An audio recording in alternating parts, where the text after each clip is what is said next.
Matheus, queria começar assim, pedindo para que tu se apresentasse, contar um pouco de quem tu é e o que tu faz profissionalmente, então, para as pessoas que não te conhecem e tudo mais entenderem qual que é o teu dia a dia. Bem, então, eu sou o Matheus, eh, também conhecido como Matheus Barcelos de Menezes, ou Matheus da Meu Sapato Preto, ou Matheus, filho do João e da Zane, né? A gente está concluindo agora, até o mês que vem, em abril, a gente vai estar completando 15 anos de fábrica, né? Então, eu comecei, nosso negócio é uma empresa familiar, a gente começou lá em 2008,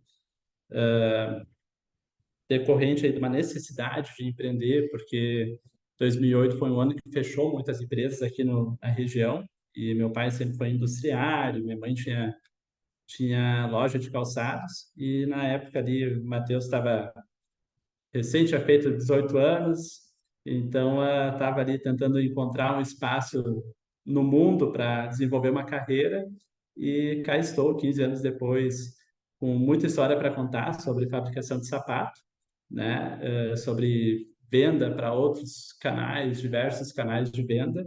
E há 4 anos, uma história, num recorte mais recente da história, a Meu Sapato Preto aí é um projeto que a gente desenvolveu, primeiramente dentro da fábrica, e posteriormente as operações elas acabaram seguindo, diria que separando a parte industrial da parte varejista, mas ao mesmo tempo são operações conectadas, porque meu pai e minha mãe continuam tocando a operação da fábrica, a operação de varejo, né, através da Meu Sapato Preto, acabou tomando uma proporção aí, felizmente, um pouco maior do que a gente imaginava lá no começo, e a gente acabou separando as frentes.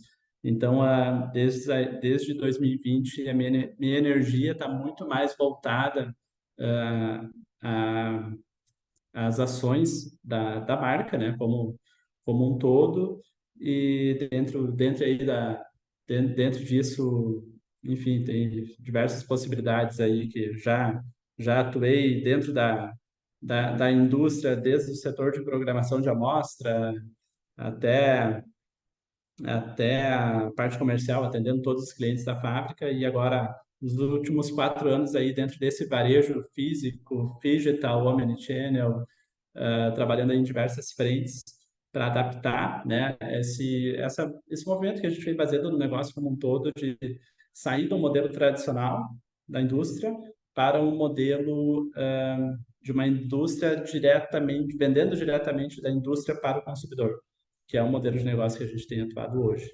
Então, ao longo desses 15 anos aí, enfim, me formei em publicidade e propaganda, comecei uma faculdade, não terminei, a outra, e, enfim, a vida do empreendedor muitas vezes é feita de escolhas, e o dia a dia que vai nos trazendo aí a maior parte das experiências, mas sempre eu dou muito valor para a base teórica, para o trabalho das universidades aí, porque eu acredito que a gente consegue fazer grandes transformações quando a gente reúne a base teórica com o que é possível acontecer na prática. E tu pode contar um pouquinho de atualmente enfim, nessa frente que tu está fazendo agora dentro da empresa, como que é o teu dia a dia na prática, assim, quais são as tuas atividades? Uhum. Então, hoje eu coordeno todas as ações do varejo da empresa, né? Então, a gente tem, além da Meu Sapato Preto, a gente tem a Meu Sapato Colorido, que tem um outro posicionamento voltado para upcycling e ressignificação de produtos. E o meu dia a dia hoje ele está voltado desde a gestão dos KPIs de e-commerce, de treinamento de desenvolvimento interno de pessoas, desenvolvimento de produtos, né? Hoje desenvolvimento operacional, de logística, enfim, hoje todas as diretrizes do nosso BSC, do nosso plano de ação, elas acabam passando por mim durante a semana, né? Então, tem uma equipe que desenvolve, que toca, de fato, os projetos, que leva os projetos em frente, mas a diretriz, ela acaba aparecendo, a diretriz acaba passando por mim. Isso numa empresa, muitas vezes a gente utiliza a nomenclatura de um CEO, algo nesse sentido, mas a gente é muito adepto modelo de governança, modelo de gestão muito mais cíclico, vertical, menos autoritário, vamos pensar assim. Eu não gosto muito de usar essa nomenclatura, mas hoje a minha atividade ela está relacionada a fazer a gestão de todas as linhas de frente, todos os pontos de contato que a gente tem com o consumidor. Então, e a partir do momento que tu faz, eu sempre gosto de montar todas as nossas ações vinculadas à maneira como a gente está chegando lá no final, conversando com o nosso cliente. Então, dali a gente vai montando num ciclo um pouquinho de trás para frente o processo, né? E monitorando através de KPIs a maneira como ele vai acontecendo. Então, hoje minha rotina é essa aí. A minha rotina hoje é planejar, analisar cada ponto de contato que a gente tem com o cliente, com o consumidor final das marcas. Legal. E falando um pouco assim da indústria de uma maneira mais ampla, assim, quais são possíveis assim críticas e desafios que tu enxerga hoje na indústria da moda e no marketing? No caso, essas duas, digamos, essas duas indústrias andam juntas ali, né? Uhum. Então, quais talvez críticas ou desafios que tu percebe atualmente hoje, assim, no teu dia a dia? Hoje,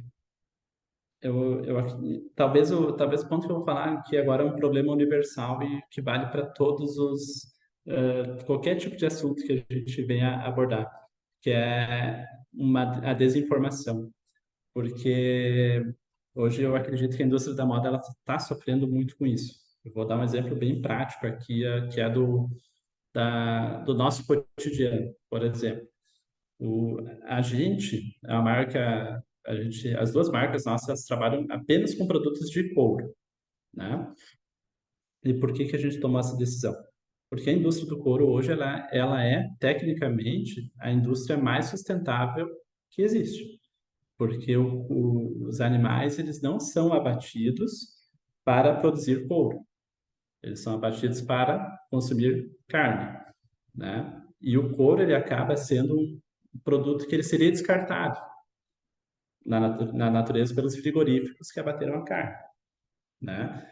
Então, todo o nosso trabalho ele é feito a partir disso que sobra. Hoje, todo o processo de curtimento é feito de maneira que isso é qualquer curtume, né? O curtume não pode existir hoje pegando uma água do meio ambiente e devolvendo ela. Ele é obrigatoriamente ele tem que devolver essa água melhor do que ela entrou dentro do curtume. Então, a indústria que hoje, o processo de fabricação do couro, ele polui, mas ao mesmo tempo o impacto que ele tem na natureza é positivo, porque essa água retorna para o meio ambiente melhor do que ela entrou dentro do curtume. E isso, com o tempo, e principalmente nos últimos anos, se criou uma mentalidade do consumidor, e agora eu vou falar de desinformação, de que o couro ele não é sustentável, né? Se criou até o termo couro ecológico, né? E isso, na verdade, não existe nada no mundo que polua mais do que o plástico. E o couro ecológico é feito de plástico. E o consumidor acabou entendendo que couro polui, não é sustentável, e plástico é sustentável, porque se criou uma nomenclatura de couro ecológico. Então, esse é um exemplo, né, de desinformação.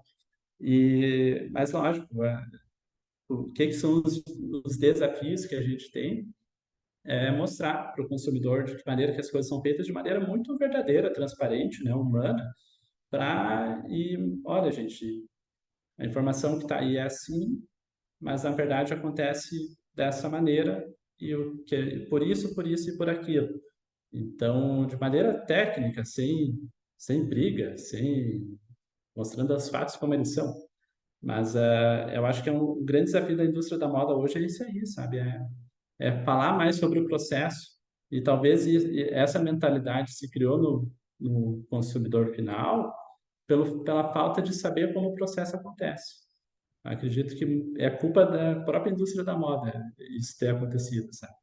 A transparência, né, dos processos. É, Eu exato. tenho que pesquisar, não quero falar uma coisa assim que eu não tenho certeza, mas eu tenho uma coisa que eu já ouvi falar que o termo couro ecológico não era nem Assim, não, Tem não uma sei, lei que impede que seja utilizado esse termo. Esse mas ele é termo. utilizado. Ele é utilizado. É, E é uma lei super antiga. É uma lei super antiga no Brasil, é a lei do couro. E ele não pode usar nada, nenhum termo associado à palavra couro que não seja couro. Tipo, couro vegano, couro ecológico, couro sustentável, que é tudo sintético, né? Nada disso pode ser utilizado. Couro é legítimo, e ponto final. Não tem. Mas é algo que se criou. Hoje as redes sociais, as informações, as autoridades. Hoje a gente vive um mundo que é mais fácil se tornar autoridade digital, em cima até muitas vezes de fatos que não são verdadeiros, do que a autoridade realmente naquilo que realmente é verdadeiro, né? Tá sim. meio bagunçado isso, e eu acho que a indústria da moda, ela acaba sofrendo um pouquinho Ela se esse aproveita processo um também. pouco disso, né? Na verdade. Também, daí vai de acordo com o que cada empresa utiliza, né? Assim, Isso, tem outros players aí que acabam utilizando a comunicação do foro ecológico exato. para vender também, enfim. Mas é o livre mercado, né? Isso aí a gente não tem domínio. Sim. Até essa questão assim da sustentabilidade, né, que tu trouxe assim, existiu alguma campanha ou algum produto ou alguma iniciativa com esse viés da sustentabilidade que tu tenha criado ou um projeto que tu tenha feito parte que tu te orgulha assim nesse período que tu já vem trabalhando na indústria? Eu, a gente se orgulha muito de... A Meu Sapato Preto, ela nasceu de uma iniciativa sustentável. A gente era uma fábrica dentro daquele modelo tradicional de sempre da indústria calçadista, o qual a gente produzia e vendia para outras lojas. E o mercado da moda, cada coleção que muda aquela cor que não está no editorial da próxima tendência, não tem o que fazer com aquele material, né? Então, lá em 2018, 2019, a gente estava pensando, o que a gente pode fazer com toda essa quantidade de couros aqui que sobram e que não tem uso para isso. Então, a gente concluiu que era possível retingir, né, todas essas outras cores por uma única cor, que é preto. Então, a Meu Sapato Preto, ela nasceu do desejo, da necessidade que a gente tinha no nosso processo fabril, nosso processo industrial, de transformar todos esses couros coloridos que não teriam uso, né, em alguma coisa. Então, foi no início da marca, ele foi por aí. A gente retingia tudo que sobrava de couros de outras cores para preto. Daí, por isso que tinha que ser uma marca que vendesse apenas sapatos pretos, né? Então, esse foi o início da Meu Sapato Preto. Ela nasceu para sanar aí uma necessidade sustentável que a gente queria atingir dentro aí do nosso negócio como um todo. Beleza. Só que durante a pandemia essa marca cresceu demais e a gente não tinha, isso é um problema bom, né? E a gente não tinha tanta sobra de couro assim para absorver todo o crescimento que a Meu Sapato Preto teve. E então a gente passou a utilizar couros aí, a produzir couros pretos para Meu Sapato Preto, né? E com isso, como a nossa empresa ela continuou atendendo outros clientes também, a gente voltou a ter o mesmo problema de sobra de couro colorido. E a partir disso vem o segundo projeto, né? Também com o mesmo viés, mas que foi lançado no ano passado, que foi um reposicionamento da Meu Sapato Colorido para consumir todos esses couros que sobravam, que a demanda ela ficou diferente. Passaram a sobrar muitas cores diversificadas, né, em pequenas quantidades, pequenos lotes. Então a gente precisava construir um canal de venda que permitisse a gente produzir pequenos lotes em, em uma quantidade mínima de modelos, né, e que isso fizesse sentido para o consumidor. Então a gente ressignificou aí a Meu Sapato Colorido e hoje, só nesses últimos 10 meses que fazem que a gente fez essa mudança, né, a gente deixou de descartar 700 metros de couro. que não teriam uso e foram ressignificados na Meu Sapato Colorido. Na verdade, a origem da Meu Sapato Preto, né, acabou vindo agora para dentro da Meu Sapato Colorido, mas aí a gente não está retingindo. A gente está trabalhando, está ressignificando aquele couro que sobra em outro produto. Só uma coisa que eu não entendi. Esses couros coloridos que começaram a sobrar depois, foi porque vocês também trabalham com terceirizados? Como é que é? A gente produz também para outras marcas. Ah, entendi. Tá, A mas aí gente são. tem. Ok. Esse é um modelo muito tradicional aí da indústria calçadista, né? Tem uma parte da produção que ela é voltada para outras marcas. É o modelo de private label. Sim, sim. Sobre essa questão, assim, de ter esse viés sustentável, né, que foi lá desde o início e tudo mais, tu, assim, quando começou com isso, teve alguma resistência, assim, por parte de alguém ou um grupo, quando veio, assim, nós vamos fazer isso, esse modelo de negócio novo? Uma boa pergunta essa. Me colocou para pensar aqui. Olha, eu não diria que teve uma resistência, mas a gente tinha muitas dúvidas. Nós internamente, na gestão da empresa, pensava, será que isso aqui vai fazer sentido para cliente? A gente fez muito essa pergunta. Se ia ter mercado. Será que o mercado vai entender que o nosso sapato ele é bom, mesmo sendo a partir de um couro retingido, né? Então a gente tinha muito essa dúvida, muito, muito mesmo. Mas a gente fez um trabalho muito bem elaborado de pesquisa antes de lançar a marca. Então foram 9 meses de amadurecimento desse projeto, pesquisa, validação, para responder essa pergunta. Se a cliente aceitaria comprar um sapato a partir de um couro que foi retingido. E a resposta ela foi muito melhor do que a gente imaginava.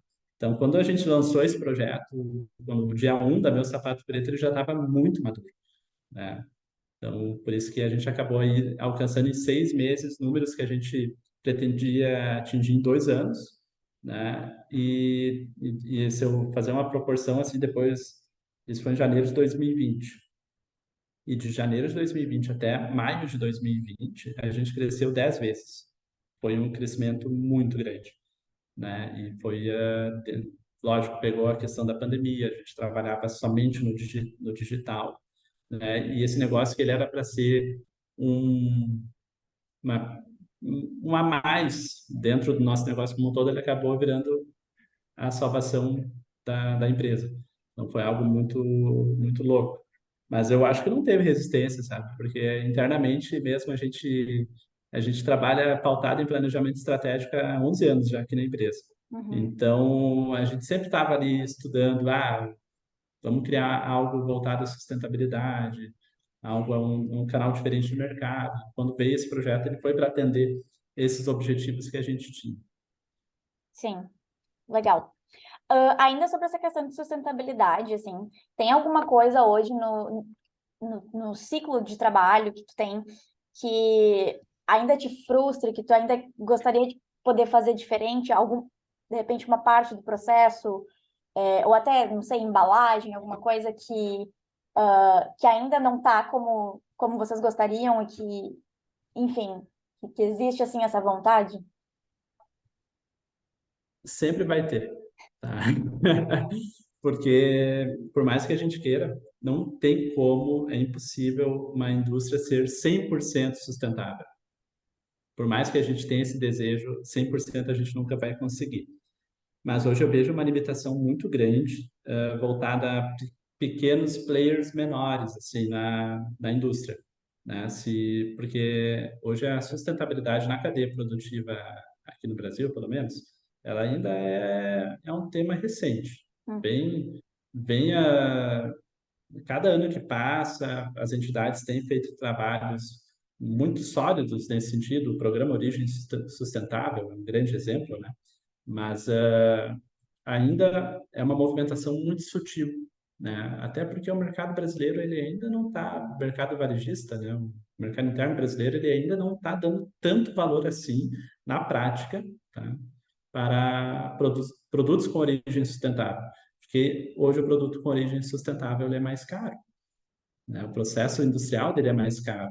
Então, talvez por uma questão econômica, de poder de compra, enfim, o consumidor brasileiro, eu acho que ele ainda não entendeu, vou pagar mais por um produto que ele é reciclado, uma parte de origem reciclável, enfim, isso ainda não está muito claro. Eu até volto para aquele ponto da desinformação lá que eu falei antes, mas que é um grande desafio, né? Mas eu acho que hoje tem dois grandes gaps. O primeiro é que reciclar muitas vezes está mais caro do que fazer novo do zero. Isso é um pouco contraditório, né? Mas é uma verdade. E o segundo ponto é que, para isso, eh, há uma demanda muito maior assim da quantidade, os lotes mínimos de produção para produtos com origem a partir de reciclagem, ressignificação.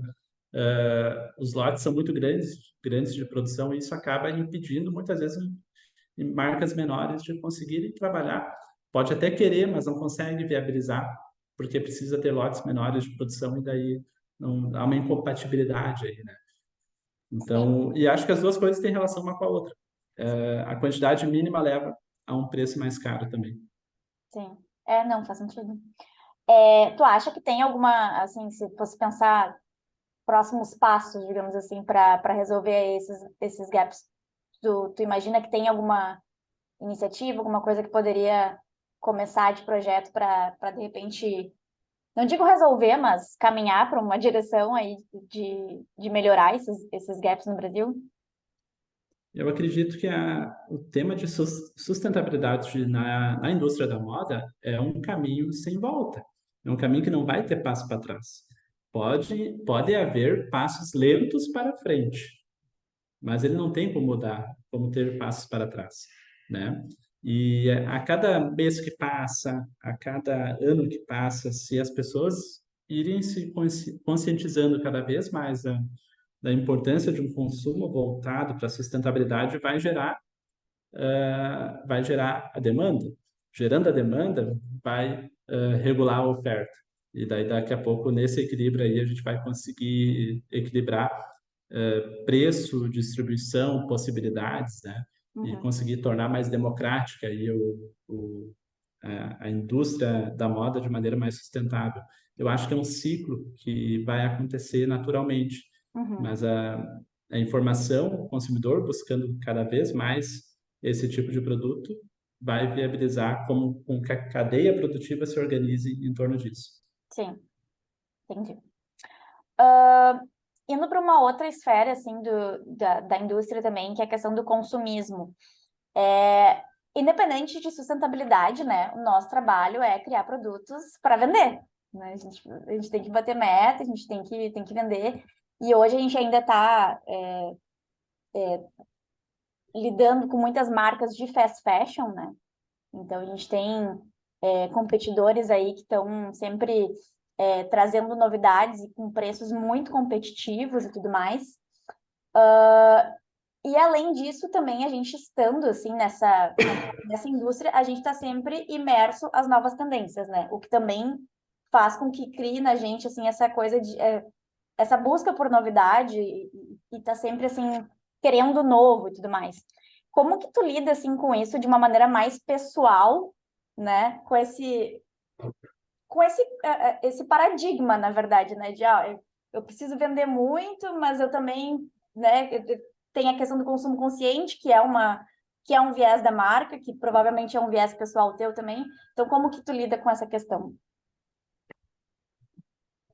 Então, esse é um dos pontos mais contraditórios da indústria da moda, né? A gente está querendo falar de sustentabilidade, mas a gente precisa fazer produto novo para sobreviver, né? Porque a cadeia produtiva como toda, ela funciona a partir do produto novo e não de ressignificar aquilo que já foi usado. Então, eu tenho assim uma visão, tá? Que, enfim, eu leio muito eu gosto muito da ideia dos princípios de capitalismo consciente, sou muito adepto aí a gente sempre está tentando aqui dentro das decisões que a gente toma no dia a dia, seguir essa diretriz, né? E só quando a gente fala do consumo consciente, de uma indústria consciente, a gente não fala só de sustentabilidade, né? Tem o viés econômico, que impacta no social, enfim, naquilo que a gente gera, o impacto que a nossa empresa lá gera na sociedade que está aqui ao redor, né? Então isso tudo a gente precisa levar em conta quando vai tomar qualquer decisão. E muitas vezes isso impede que a indústria seja 100% sustentável, por mais que tu queira, que seja o teu desejo. Porque o que faz o negócio andar para frente é bater a meta no final do dia, né? Então a gente tem que andar equilibrando tudo isso. Mas eu acho sim que é possível equilibrar. O desafio de fast fashion, ele é um comportamento mais recente, né? Se a gente vai olhar a ascensão do fast fashion, ele é um comportamento da última década, ele está muito vinculado com a velocidade que as informações de moda estão circulando aí, rede social. Hoje qualquer pessoa pode se tornar mega especialista em tendências da próxima estação em 15 minutos. É possível. Daí tu vai lá, pesquisa sobre o assunto, entende sobre ele, vai começar a ser bombardeada de conteúdo para te oferecer produtos que você estava pesquisando. Normalmente de fast fashion. Então, o que eu acho que pode ser um grande problema que a gente tem aí no futuro é a ascensão de grandes players que não têm políticas tão rigorosas, né, do ponto de vista sustentável e também de indústria consciente, como a Shine, por exemplo. Fazem um produto magnífico, tem um modelo de negócio fantástico, mas se a gente comparar, por exemplo, com gaps e dificuldades que a nossa cadeia produtiva tem aqui, o próprio varejo brasileiro, da maneira como ele funciona, é impossível conseguir fazer de maneira consciente, de maneira correta, né, a produção desses produtos e concorrer com a Shine.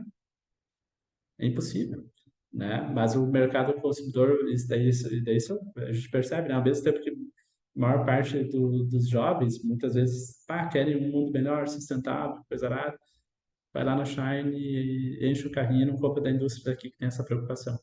Enquanto a Shine aí tem diversas, estou citando como exemplo, né? Mas tem diversas notícias aí, trabalhos análogos à escravidão, enfim, falta de preocupação sustentável, mas enfim, isso é incoerente. Mas eu acho que talvez a gente esteja vivendo um mundo um pouco incoerente. Tem isso também.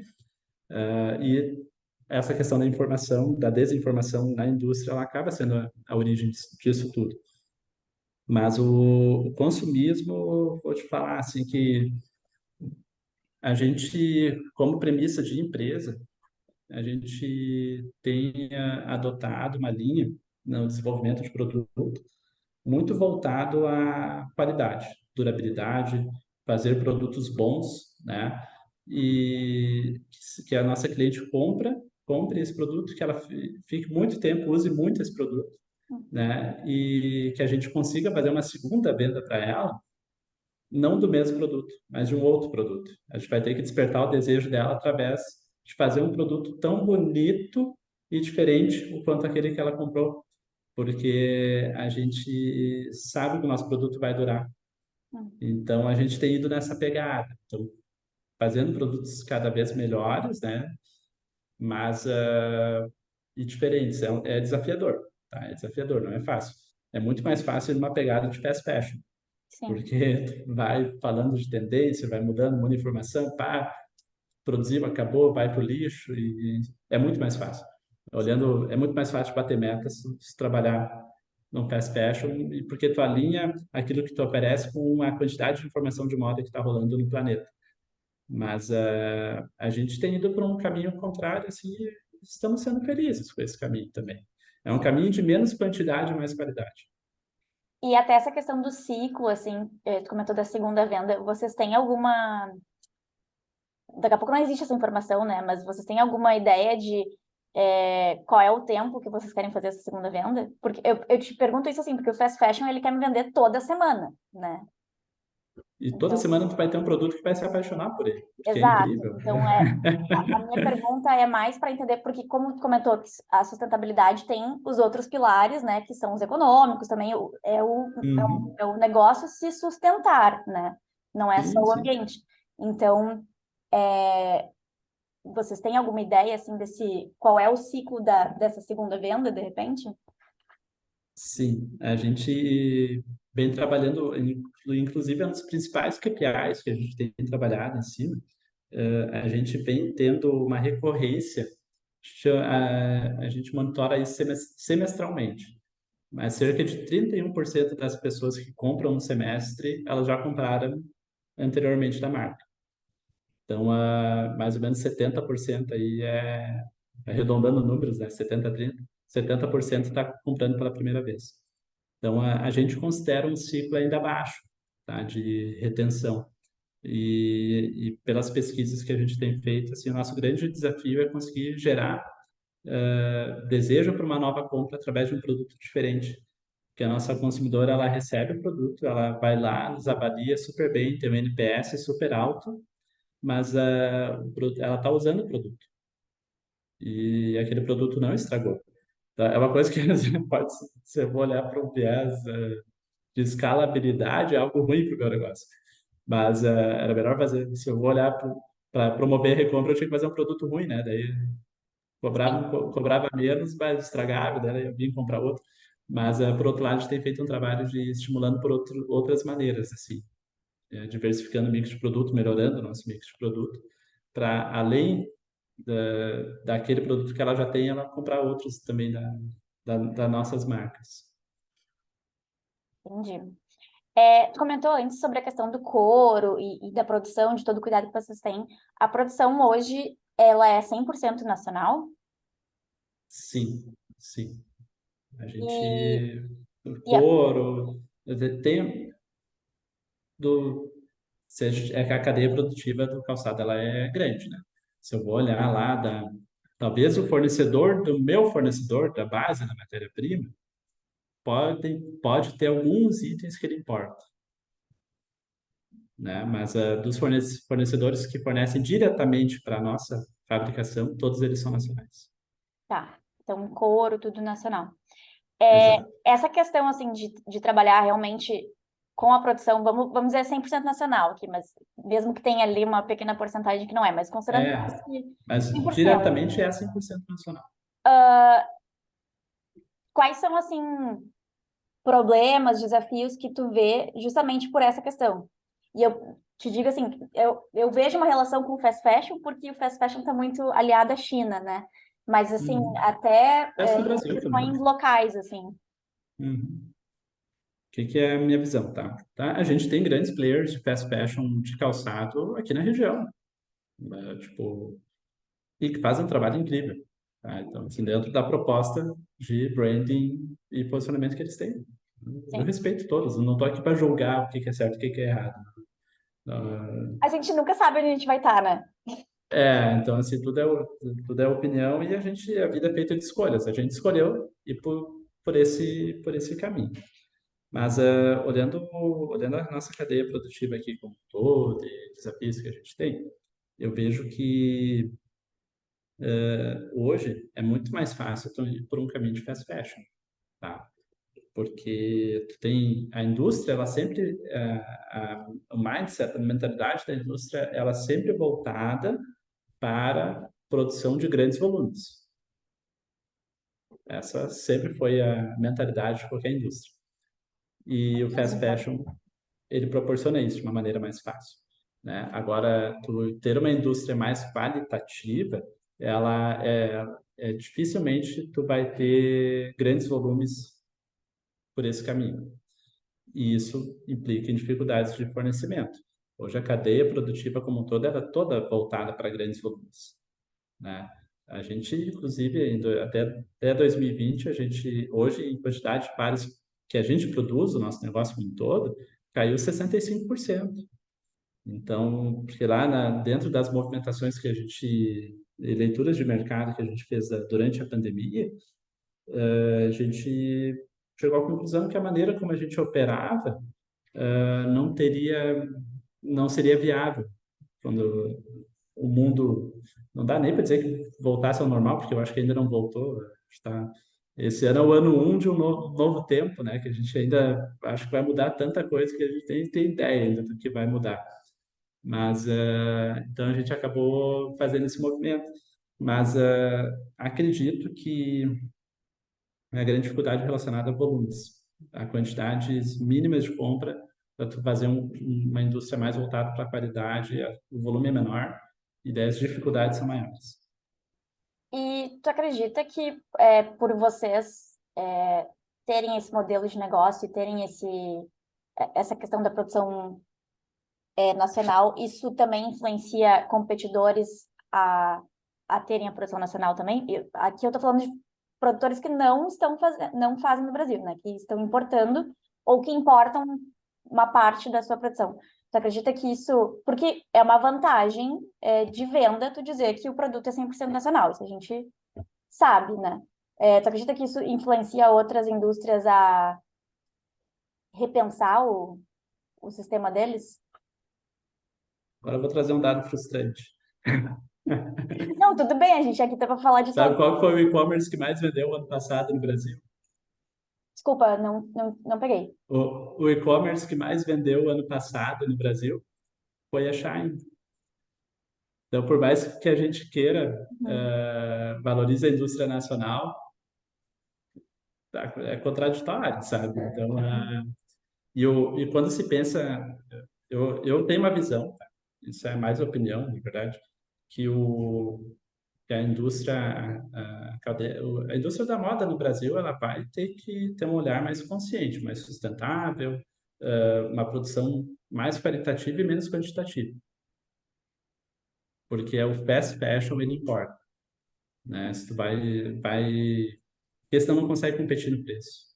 E Uhum. o custo do Brasil ele é muito elevado, é mais, é outra contradição, né? É mais barato trazer de fora do que produzir dentro. Mas Mas aqui também é. então, porque o custo da China é muito baixo, né? China, daí agora a China está ficando cara, está indo para outros países também. Então, e se a gente vai olhar o nosso setor, como o nosso setor ele sempre teve um comportamento de ir de encontro a locais com mão de obra barata, para Uhum. conseguir ter preços competitivos, porque exige muita mão de obra, né? Sim, sim. Bom, a gente está finalizando aqui, então eu queria saber se tem alguma coisa que a gente não falou ou que eu não tenha abordado, que tu gostaria de dizer, alguma coisa até que tu tinha pensado antes que a gente ia falar e a gente acabou não falando. Olha, eu vim bem de peito aberto aqui para responder as perguntas, assim, de um momento não me vem nada em mente, tenha passado batido. Então tá. Queria te agradecer de novo, né, por ter aceitado fazer a entrevista. E dizer que eu acho muito legal, assim, esse modelo de negócio de vocês. E eu concordo também daí é opinião, né, na visão, que o Brasil, digamos assim, o modelo de negócio do Brasil, ele vai ter que ser vinculado a essa questão de qualidade e de diferencial, porque para competir com outros, enfim, com países que não têm, às vezes, até leis trabalhistas e coisas assim, é É, complicado, né? Então, realmente, o foco do produto nacional, ele tem que ser outro, senão não tem como. mas tem uma notícia boa, assim, eu acho que o movimento do mercado está voltado nesse sentido. Então, assim, tenho observado assim, iniciativas como o Programa Origem Sustentável, que tem como objetivo certificar todo o nosso cluster aqui na região com certificações de sustentabilidade, é algo nesse caminho, é algo nessa rota, Sim. né? Então, vejo que talvez o que falta aí é um trabalho mais de informação da gente conseguir ir disseminando para consumidora e valorizando cada vez mais isso, né? E Para aumentar o poder também conseguir econômico. fazer com que esses produtos eles cheguem para o cliente um valor menor também. Hoje fazer produtos sustentáveis é caro, né? E a gente não é um país desenvolvido, assim, que tem uma grande uma grande parcela da população que consegue optar por pagar mais caro para consumir um produto de origem sustentável. Sim. Infelizmente, é um mercado muito restritivo, muito restrito e nichado aí. Essa coisa da Shein ali também tem essa questão que tem muita gente que compra não por escolha, né? É porque eu preciso comprar e é o que eu posso pagar. Então assim, por isso eu nem condeno esse tipo de comportamento, sabe? Porque existe o mundo perfeito, existe o mundo que a gente consegue fazer, né? Então, agora, se a gente vai conseguindo evoluir, mesmo que seja pequenos passos em direção àquilo que a gente gostaria de fazer, uma hora a gente chega lá. Então tá, muito obrigada, Matheus, pela Eu que conversa, agradeço. pelo bate-papo. Qualquer coisa aí, estamos à disposição.